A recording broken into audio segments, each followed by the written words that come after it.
Hi, my name is Thomas from thomasyoungauthor.com. And a couple of weeks ago, I put on my website my first text, my first essays in my collection, Deconstructing Pride,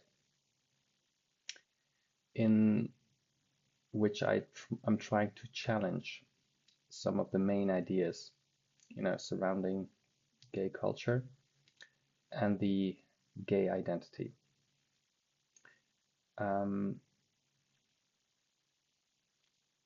One of the main things I want to address is to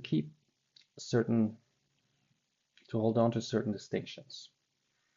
And the main one is the distinction between homosexuality and the gay identity. So homosexuality as a sexual reality, and homosexuality as an identity. And I'm trying to explain why that is in my first essay, the first essay I published, which is in a way the foundational text, in which I explain that the gay identity is basically came out of sort of a very specific world, and has evolved, and it is now basically for people who had issues with their sexuality, and they are the ones who are the sort of largest proponents of the gay identity and who sort of believe in it the most. My second essay is an essay called Professional Gays, in which I'm trying to describe the sort of person that uses his gay identity as a way to, or leverages that identity as a way to advance himself. And you can see that phenomenon at the moment in politics. So this country has been blessed now for a couple of months with an openly gay prime minister, and in him you can see that dynamic at work. And sort of the way he leveraged his homosexuality, at least in the last election campaign, was basically the way, or basically tipped the election in his favor. Because you have to say he comes from a very tiny political party, and I mean the political system in this country only consists of small parties now, and his party basically became the largest of all the small parties and became sort of the largest within. There are 3 blocks, and he became the largest in the centrist bloc, so he got to be prime minister. But the election result for his party was, extraordinarily good.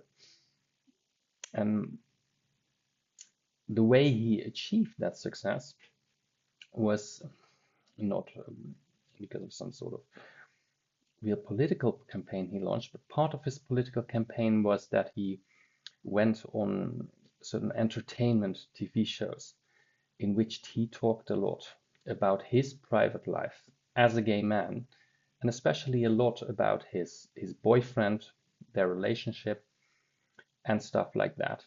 And so that way he made himself known even beyond the sort of demographic, the very small demographic that would usually vote for his party.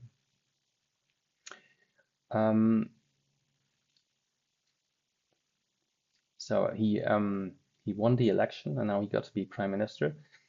And then you would think, if he were this sort of halfway decent person, or halfway honest person, or halfway, he would say, listen, this is my boyfriend, this is my life, this is my sexual orientation, this is my identity, and now shut up about it. Now I'm prime minister, and these things should not matter. Oh no, he still leverages it, but he is smart enough not to do that himself as much. So he posts pictures of himself online where he sort of, you see him, for example, I think on a boat where he's sitting only in swimwear, and then half naked, stuff like that, because, that's what gay people do, always walk around half naked. So that's what he has to, he thinks he's pushing boundaries here and he's being a role model for other gay people. And that really annoys me. But he's smart enough to let his boyfriend do most of that work. I mean, not only did he go on these sort of entertainment news programs during the election campaign, I mean, he and his boyfriend are sort of actively trying to establish themselves not only as politicians or in case of his, excuse me, fiance, not his boyfriend, his fiance, that's very important, as a hockey player. No, no, they want to be celebrities. So they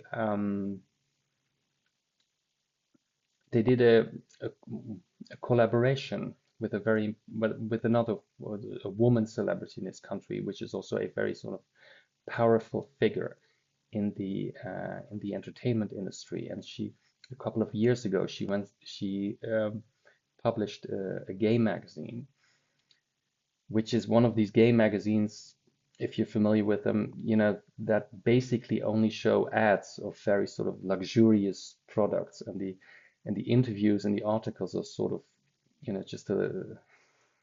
just a sideshow where they are basically constantly reproducing all the cliches and all the ideas surrounding gay life, gay culture, and the gay identity. And this magazine failed, but now she's trying to relaunch it, and and the the relaunch of her magazine sort of is so she put that boyfriend or the fiance on the cover. She made a big interviews, and they even shooted some videos on her website and on the website. And in one of these videos, you can see him in their kitchen and at home, where he is sort of like me now, I think singing in a microphone or something in front of a camera, so it's a selfie cam on a phone, and he's singing to a song of, I don't know, Britney or Madonna or one of these other women gay people like so much, and he's singing that song. And then let's say one series like political journalist was trying to ask him a question, saying, "Well, is this really necessary? I mean, do we really have to see how you are, sort of singing in your kitchen and recording that?" And I mean, the look on his face, I mean, he was so outraged that people would even ask this question, because no, that's what gay people do. That's gays being authentic. That's what we do. So how dare you ask that question?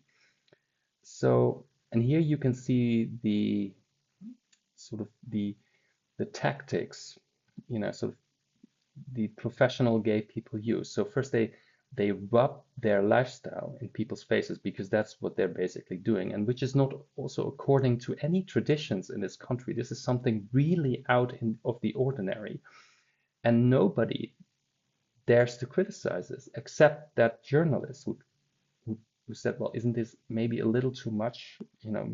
Do we what is the purpose of us seeing this?" And then his response tells you enough, because what he was outraged that he was even asking such a question. So this was immediately labeled as homophobic, and this is also the cynical way these people use it. I mean, uh, I don't even, I try and not follow any politics anymore, and also not this kind of news, but these kind of things always reach you. You always, people tell you something, you hear something. So I also found out that apparently in one of these interviews, he um, he shared with the world that he was bisexual. So now we know that the prime minister is in a partnership with someone who's like sexually, let's say, more broadly oriented than himself. And then you think, well, why do we need to know that information? Why do we need to know that his boyfriend is? What is that all about? I'm bisexual, I'm gay, I'm this and that and the other. Why do we need to know? And nobody dares to ask him that question. I mean, you can already notice it during the election campaign. I mean, he was flaunting his boyfriend or his fiance, excuse me, you know, in such a way, it came across as if he wanted to provoke a reaction from far-right parties to label them as homophobic, because that's what he is trying to do. I mean, he gave an interview of another sort of journalist who's also basically a professional gay, and it's on YouTube. And it was watched by I think 5,000 people, but nobody, not left a comment, not even a good one. And when you watch that interview, I mean, it's like, I mean, when you listen to him, I mean, there is not much going on there. I mean, he reason, I mean, this sort of this, he and his boyfriend are very childlike, and you can also, I mean, that is authentic. I mean, the reasoning. I mean, he was explaining to that guy he gave the interview to that, he was basically now, we have to be careful. His, you know, we have to, you, we have to be all afraid of Mr. Putin now because if Mr. Putin is going to invade, he's going to do horrible people to the gays. I mean, this is how they speak. This is how they reason, and I don't know, that makes me wonder. I mean, the the far right parties are often, um, making the charge at what they call the sort of centrist or liberal party cartel that they're sort of cultural Marxist. And I have to think about this because, a couple of years ago, I watched an interview with Herbert Marcuse in which he said, I mean, the agenda sort of the left, of sort of the cultural left, has to be that is making the morality of teenagers the morality of society. And that is in a way what you can argue has happened since the 1960s. It was not a conspiracy as many think, but that's sort of the cultural trend. And when I see this prime minister, I recognize this because, I mean, if you see the way he looks, the way he talks, the way he thinks, I mean, the way he conducts himself. I mean, he is a teenager. So this country now, in its first gay prime minister, has a teenager as prime minister. That was it. Thank you.